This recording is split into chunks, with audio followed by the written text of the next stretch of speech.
無立法效力嘅議員議案。陳振英議員動議嘅正視租置公屋的管理及維修責任議案，有2位議員就議案動議修正案。本會會合併辯論議案同埋修正案。稍後我會先請陳振英議員發言及動議議案，然後依次請梁文廣議員及陳學鋒議員發言。但你哋現階段不可動議修正案。合併辯論現在開始，有意發言嘅議員請按要求發言嘅按鈕。我現在請陳振英議員發言同埋動議議案。陳振英議員。主席，我動議通過印載喺議程內嘅議案。衣食住行係市民日常生活需要面對嘅課題，其中衣食行都相對好解決，唯獨居住問題係長期困擾本港市民嘅難題。社會大眾對置業嘅期望亦都一直存在，當中包括基層嘅公屋住戶。回歸之後特區政府喺1998年推出租者置其屋計劃，等公屋住戶能夠用平價買入住緊嘅公屋單位，用意係協助有能力嘅公屋戶上車成為業主，提高港人嘅置業比例。有關政策當年係頗受歡迎嘅。喺8年租者置其屋計劃嘅期間房委會一共推出咗39個遍佈港九新界嘅屋邨，大約有183700個出租公屋單位俾住戶認購，平均嘅認購率係高達78%。已經有14.3萬嘅公屋租戶成為業主，但係認購完成之後仍然有4萬幾戶繼續選擇租住。房委會始終係呢啲屋邨嘅單一大業主。到目前為止喺租置計劃下邊一共涉及嘅居住人口達到57萬人。政府喺實施計劃之前對出售公屋嘅質量、安全同埋日後嘅維修本來都已經有一定嘅考慮同安排。房委會喺出售之前已經為相關嘅屋邨進行全面嘅勘察，而且完成所有必須嘅保養同埋修葺工程，同時亦都提供咗為期7年嘅樓宇結構安全保證。喺保證期內房委會負責所有嘅結構構建，好似支柱啦、橫梁啦、牆壁、地台等等有關嘅維修工作，包括混凝土剝落、裂縫修葺。另外房委會亦都一次過將一筆為數相當於每個住宅單位14000蚊嘅款項注入各個租置計劃屋邨嘅維修基金裏邊，去應付嗰個屋邨出售之後嘅維修工程開支。如果租戶喺買咗單位之前填報單位仲有損壞嘅設施房委會亦都會為單位進行最後一次嘅修葺改善工作，等各單位喺良好嘅狀態之下係出售嘅。去到呢度政府喺呢個計劃之下係用好負責任嘅態度承擔應盡嘅義務。根據政府嘅設計，租置屋邨喺物業管理方面係同一般私人物業無異嘅，同樣係受建築物管理條例、相關地契同埋大廈公契規管。佢日常管理事務係由租置屋邨嘅業主立案法團按照建築物管理條例同埋大廈公契嘅規定召開管理委員會會議或者業主大會進行商討同議決。而家所有租置屋邨都已經成立咗業主立案法團啦，而且由法團委聘嘅物業管理公司執行邨裏邊所有公共場所同埋設施嘅管理同維修工作，履行修葺嘅責任。喺政府嘅預期目標出發住喺租置屋邨嘅居民理應係擁有一個安全體面嘅家園同埋居住環境。但係早前喺本人地區辦事處落區走訪，已經有36年樓齡嘅租置屋邨之一青衣島嘅長安邨嘅時候見到唔少樓宇有明顯嘅混凝土剝落同埋牆身裂損。咁我喺度俾大家睇下啲圖片啦。呢個係啲欄杆嚟嘅，呢個就係公眾地方嘅天花。呢個係我啦嚇，咁睇到就嗱係啦，背影嚟嘅。咁其實村裏邊好多公共場所同設施都老舊殘破㗎啦，天花墜落滴水，牆外啲水管生鏽剝落，老鼠橫行，嚴重咁影響居民嘅生活質素。有居民同我反映1998年買樓嗰時房委會提供嘅維修基金早已經用晒啦，好多必要嘅維修工程一拖再拖，修葺無期。好多次向政府求助，但係都被冠冕堂皇嘅大道理回絕。對比其他唔係租置公屋嘅物業管理呢，居民感覺係被政府遺棄，找唔到出路。租置屋邨全身就係租住嘅公屋，房委會作為租住公屋唯一業主嘅時候呢，唔止負責維修管理名下物業，仲負責屋邨樓宇嘅公共設施。但係當轉換成為租置屋邨之後，房委會由唯一業主轉變為眾多業主之中嘅單一大業主。雖然都有派員用業主身份參與管理屋邨嘅事務，但喺立案法團嘅會議上邊呢，就鼓勵其他業主自主管理屋邨嘅事務為理由，往往採取保持中立嘅態度。致使呢個計劃實施咗25年之後呢，換嚟呢啲屋邨外觀破舊、居住環境惡劣、物業價值係徘徊喺低下嘅水平呢個境況，實在係背離咗政府推行租置計劃嘅初心。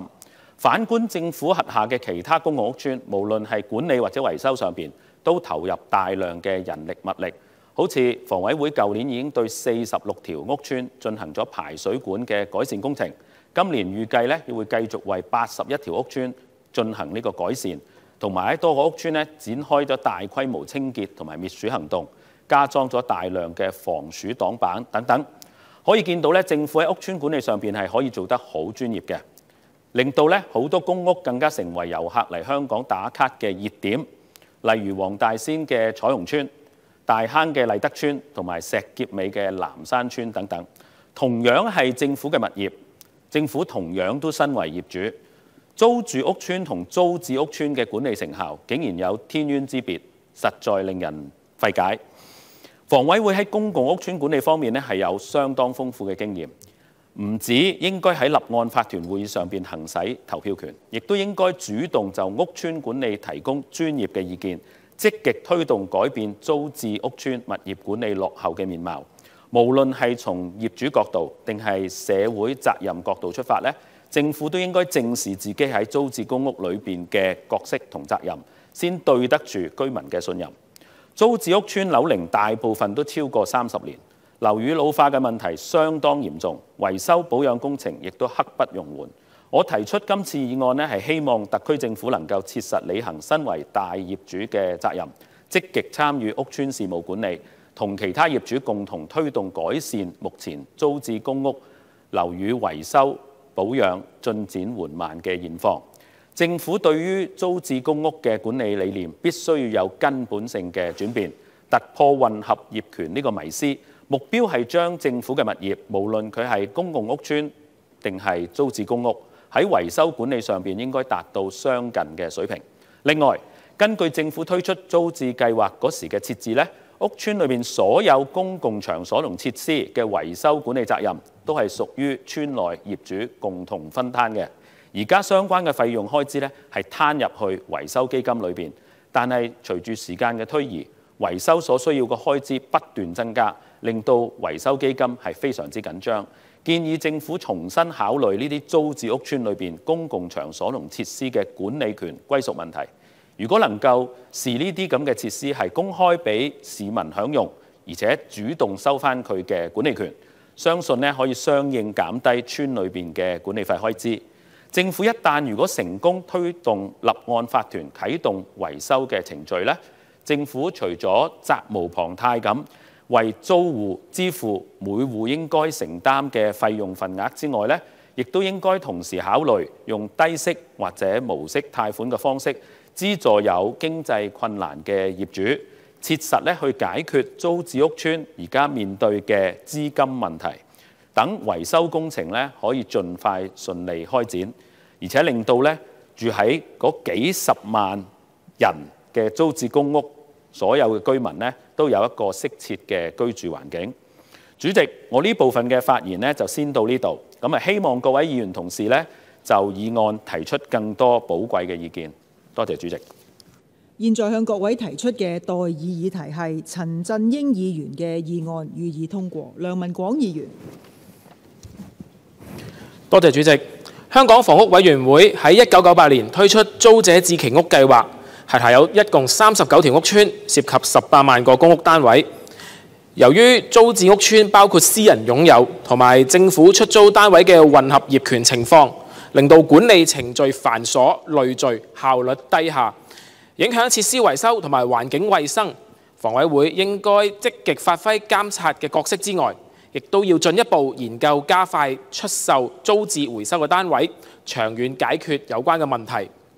喺租置屋邨裏邊，既有私人物業，亦都有房委會出租嘅公屋，涉及多方管理嘅權責，令到維修同埋管理嘅效率被拖慢。例如兩個分別屬於出租同埋出售嘅單位，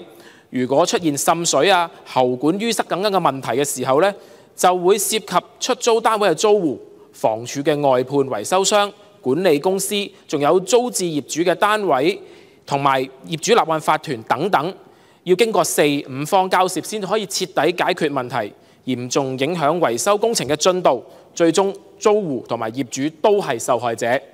另一方面，房委會現時喺公屋裏邊實施屋邨管理扣分制，去維持公共屋邨嘅環境衛生，當中就涉及28項不當行為。不過，租置屋邨只係適用其中嘅14項，主要規管租戶喺單位裏邊嘅不當行為。當遇有租置屋邨裏邊公共地方嘅不當行為嘅時候，好似棄置垃圾、隨地吐痰、冷氣機滴水等等，屬於法團管理嘅範疇，扣分制就未能夠適用同埋作出規管，嚴重影響屋邨嘅環境衛生，亦都凸顯出混合業權帶嚟咗管理執法上面嘅混亂同埋限制。由於租置屋邨嘅樓齡比較舊，都超過30年，涉及屋邨維修、保養工程，日日都會越嚟越多，工程嘅金額都非常龐大。房委會作為租置屋邨裏邊最大單一業權嘅業主，仍然持有大量可供編配嘅出租公屋，理應有責任提出意見，保障居民權益。雖然做好租置屋邨嘅管理，主要係業主立案法團同埋管理公司嘅責任，但係房委會具有豐富嘅屋邨管理專業知識，應該做好把關人。喺法團會議裏邊除咗要積極發言、發揮監察角色之外，甚至應該要主動承擔更多公眾地方嘅維修責任，改善屋邨嘅環境。主席，根據房委會嘅文件，而家房委會轄下39條租置屋邨裏邊，仲有大約4萬個出租單位係仲未賣出。未賣嘅單位佔可供出售單位總數喺各個屋邨嘅比例由7%去到54.7%不等，平均就大約係22%。要緩減同埋長遠解決租置屋邨因為混合業權而衍生嘅維修同埋屋邨管理問題，研究點樣進一步加快推售剩餘未賣嘅單位就係一個重要嘅方向。房委會喺綠表置居計劃2020-21同埋之後嘅居者有其屋計劃2022，合共推售咗大約1300個租置回收單位，反應好好，基本上全部都賣晒，反映租置回收單位係有一定嘅吸引力。房委會亦都指出，會喺2個銷售計劃之後進行檢討，考慮擴展目標買家嘅類別，好似係尚未獲得綠表資格嘅公屋申請者，以加快出售租置計劃回收單位。呢啲都係值得研究，建議政府要盡快完成相關嘅檢討。不過，由於自然回收所有租置計劃未售單位嘅時間係非常之長，長遠而言，應該要考慮制定特別嘅調遷計劃，主動出擊，回收更多嘅租置單位以供出售。我建議政府要設立租置屋邨自願調遷先導計劃，參考而家舒緩擠迫及改善居住空間調遷計劃嘅方式，令到合資格嘅租置屋邨嘅租戶可以透過自選單位嘅方式進行調遷，收返更多租置出租嘅單位，亦都以不同嘅資助出售房屋計劃去推售呢啲收回單位，去逐步減少租戶嘅比例，徹底解決因為混合業權所產生嘅管理問題。我謹此陳辭，感謝陳振英議員提出嘅原議案，亦都懇請各位議員支持我嘅修正案。多謝主席。陳學鋒議員。主席，本人發言係支持陳振英議員嘅動議，但係為咗豐富今日嘅措辭我亦都提出咗一個修訂嘅。作為一個長期服務地區嘅議員我經常接觸民政處，民政處其中一個工作咧，就係鼓勵同埋推動業主咧積極參與大廈嘅管理。而民政處又好，甚至乎最近嘅消委會嘅報告都好，都喺度講，如果業主能夠積極參與嘅話咧，大廈管理會管得好啲，連管理費都可以平過人嘅喎。但係作為房委會喺39個租置屋邨嘅單一大業主咧，喺大廈管理方面咧，似乎房委會咧就冇響應到民政處嘅呼籲啦，冇積極參與到大廈管理嘅工作。喺唔同嘅地區嘅同事都同我哋反映，雖然房委會係有業主嘅身份，會委任一個同埋支持一個代表進入呢個法團嘅管理，但係呢啲代表咧通常都參與度好低嘅。其實甚至乎咧好少投票。一般投票係點投呢？佢投兩個議案嘅啫。第一就係支持房委會嘅代表咧進入法團嗰陣投一次。第二次咧就咩呢？就係支持選用原廠嘅升降機服務商投第二次。基本上都唔會點樣投票噶啦。雖然房委會咧作為會代表咧都解釋咧就話，我哋不作為嘅原因其實係要保持房委會嘅中立，以免主導咗屋邨嘅管理事務，減低咗其他業主參與管理嘅積極性。不過其實咧呢個結果咧有時係適得其反嘅。其中一個經典嘅例子係當法團喺大維修嘅時間，有議案係否決參加呢個市建局嘅招標妥嘅時候，房委會嘅代表咧竟然係唔反對呢個議案喎。業主大會上面咧，房委會代表又唔講，結果咧去到最尾，業主同埋法團咧就嗌大交，阻礙維修工程。其實房委會喺回覆立法會就租置屋邨管理嘅質詢嘅時候咧，都唔止一次講過噶啦。房委會嘅代表咧喺屋邨管理方面咧，具有相當豐富嘅經驗，同部門咧有較密切嘅聯繫，所以咧會就日常管理啦、大廈公契啦同埋相關嘅法例規定咧，向法團提供意見嘅。可惜喺地區嘅工作經驗嚟講咧，我哋睇唔到呢啲情況，好多時咧都睇到房委會嘅代表咧係冇做足本分嘅。所以我將房委會過去嘅承諾咧就加翻喺今次嘅修正案。希望房委會可以更新內部嘅指引，令佢哋39個屋邨嘅法團嘅代表真係可以將屋邨管理嘅經驗同埋專業嘅知識帶入法團，協助管好屋邨，做好一個單一大業主應有嘅責任。主席，今日梁文廣議員提出嘅修正內容呢，有一段係咁講嘅，由於採用私人擁有與政府出租單位嘅混合業權模式，導致權責不清同埋管理混亂。無可否認，單一業權咧喺管理上係比分散業權咧係有方便嘅同埋有優勢嘅。不過分散業權喺香港亦都係非常普遍嘅，絕大部分嘅私人樓宇咧其實都係分散業權嘅。居屋等資助出售房屋咧，亦都係咁樣。但係係咪否定咗係咪一定會導致到即係分散業權係咪一定會導致到權責不清同埋管理混亂呢？我諗就唔一定嘅。否則咧，香港70%以上嘅住宅咧，都係會出現權責不清同埋管理混亂嘅情況。反而係當我哋探討租置屋邨管理問題時候咧，我哋要諗下係咪房委會當年構思屋邨管理模式同埋草擬大廈公契時咧，係做漏咗嘢。舉個例子，好似1992年政府喺第二次研究推出出售公屋嘅時候，曾經考慮過出售後嘅屋邨維持由房屋署去管理。如果最終採用呢個管理模式嘅話，喺所謂混合業權嘅情況之下，又會唔會冇咗咁多嘅權責不清或者管理混亂嘅情況呢？再講租置單位喺出售之前呢，係由房委會擬定大廈公契嘅，出售之後房委會又有代表就公契向法團提供意見。按道理大廈管理上嘅權責問題應該係好清楚嘅。若果仲係權責不清嘅話，係咪當年寫公契嘅時候寫得唔清楚呢？甚至係房委會喺分配權責嘅時候分配不公，就好似將公眾可以使用嘅屋邨設施同埋通道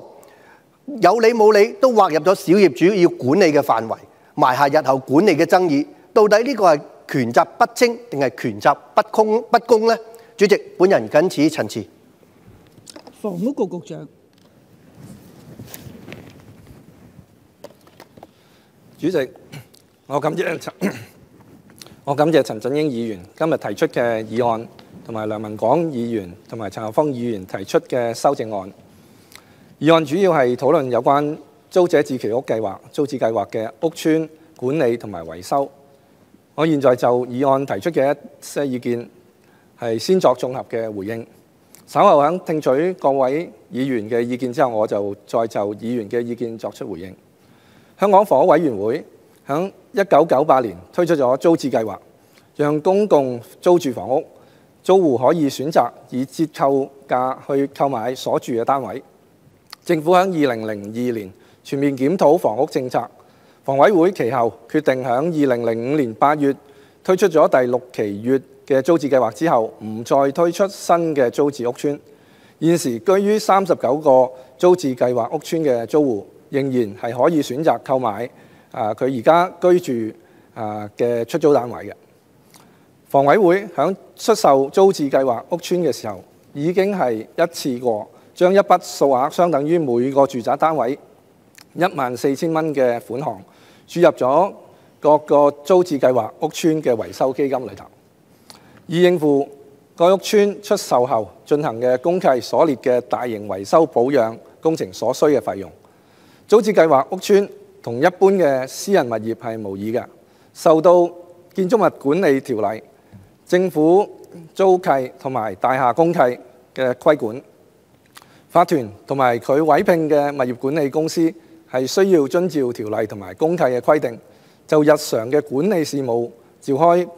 管理委員會會議同埋業主大會去進行商討同埋議決，並且係負責執行。現時所有嘅租置計劃屋邨已經成立咗法團，房委會作為租置計劃屋邨裏頭未出售單位嘅業主，會委派代表出任管委會嘅委員，同法團同埋佢嘅物業管理公司分享日常管理嘅事務嘅經驗同埋提供意見嘅。樓宇要有良好嘅管理同埋維修保養，有賴業主積極嘅參與同埋物業管理公司提供嘅專業服務。因此，房委會已經提醒所有嘅租置計劃嘅屋邨必須要聘用獲得物業管理監管局發出嘅牌照嘅物業管理公司嘅。一直以嚟，為咗鼓勵業主積極參與屋邨管理事務，並且係提倡業主要響一般嘅日常管理事宜上高去自主，房委會代表響管委會嘅會議同埋業主大會上，係會就住呢啲日常嘅事務提供專業嘅意見，協助管委會同埋其他業主參與決定屋邨嘅日常運作。同時，房委會會喺平衡各方面嘅利益同埋考慮相關契約同埋法例嘅規定之後，審慎行使呢個投票權。就住具深遠影響嘅重要事項上高，係會積極行使房委會嘅業權同埋投票權嘅。例如啦，支持使用招標妥，支持使用維修基金去加裝冷氣機嘅排水管啦，同埋支持斜坡改善工程等等，以維護公共設施同埋樓宇嘅安全，並且係保持環境衛生。此外，亦都會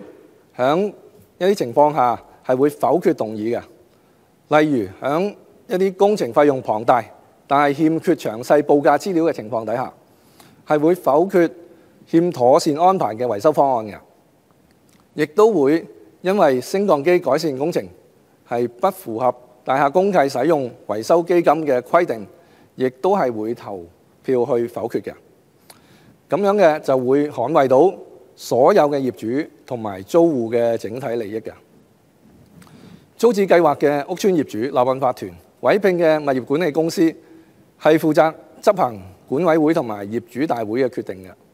以及按照大廈公契同埋條例嘅規定執行日常嘅維修管理嘅工作。而個別單位嘅業主呢，佢係需要負責佢自己單位裏頭同埋佢專用嘅設施嘅維修保養。房委會呢，作為租置計劃屋邨內未出售公屋單位嘅業主，就負責未出售公屋單位裏頭屬於房委會嘅裝置同埋設施嘅維修保養。並且呢，係會根據公契規定，按有關單位嘅管理份數去繳付管理費，分擔公共地方同埋設施嘅管理同埋維修保養嘅費用。一直以嚟，房委會主要從以下5個大範疇係會主動參與，並且係支援租置計劃屋邨嘅管理工作嘅。第一，積極去參與管理委員會，房委會係必定會派出代表去出任管委會嘅委員嘅。房委會嘅代表會不時就日常嘅管理事務同埋法團分享物業管理方面嘅知識，亦都會鼓勵法團同埋佢嘅物業管理公司同埋業主住客保持同呢個房委會良好嘅溝通。房委會亦都會同物業管理公司保持緊密嘅溝通同合作。遇到有投訴或者查詢嘅個案啦，涉及咗法團嘅事宜啦，無論查詢嘅人係業主抑或係租客，房委會咧都係會處理去轉介個案俾物業管理公司嘅同時，亦都會商討跟進嘅方案嘅。咁樣咧係有助提升物業管理公司嘅管理工作，更加有效咁樣去管理屋邨。第二，提供管理嘅資訊，為支援租置計劃屋邨嘅管理工作，房委會係印製咗租者置其屋計劃屋邨物業管理及保養嘅實務指南，內容涵蓋咗法團同埋管理公司嘅運作、物業管理同埋保養嘅策略、屋宇同埋屋宇裝備保養嘅實務等等，提供俾法團同埋管理公司去參考。就住物業管理相關嘅法例同埋嘅更新啊，或者係管理嘅要點咧，例如物業管理監管局嘅相關嘅條例同埋管理嘅守則、廉政公署嘅誠信防貪指南等等，房委會係會適時向管委會作出提示同埋重溫嘅。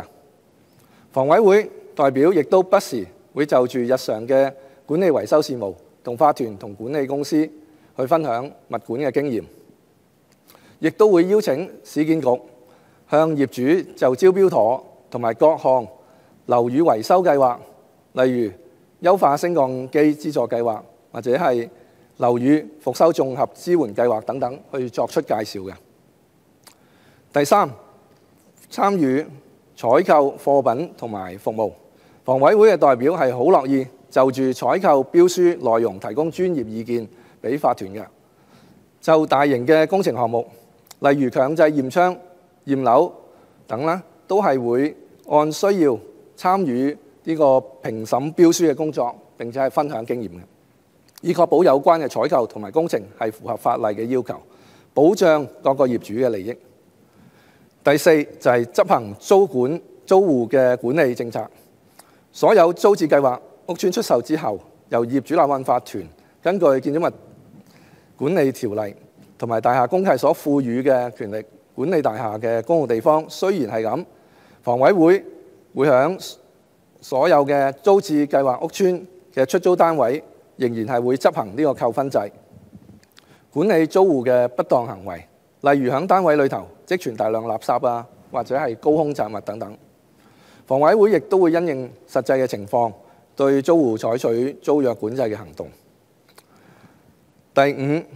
就係就住重要嘅事宜，積極行使業權同埋投票權。響一般嘅事宜上，房委會係會提供專業嘅意見啦，協助管委會同埋法團。然而，響房委會會就住一啲具深遠影響嘅重要事項，係會積極行使投票權，維護公共設施同埋樓宇安全，並且係保持環境衛生。租置屋邨係所有業主共同擁有嘅，房委會作為業主一定會繼續主動參與，同埋積極去支援屋邨嘅管理工作。我哋期望同埋鼓勵更加多嘅業主能夠積極參與屋邨嘅管理同埋維修嘅事務，共同締造一個整潔、安全同埋舒適嘅居住環境。主席，我謹此陳辭。各位同事，而家已經6點鐘啦，咁就今晚都唔能夠完成呢個議案。我現在宣布會議暫停，明天9時續會。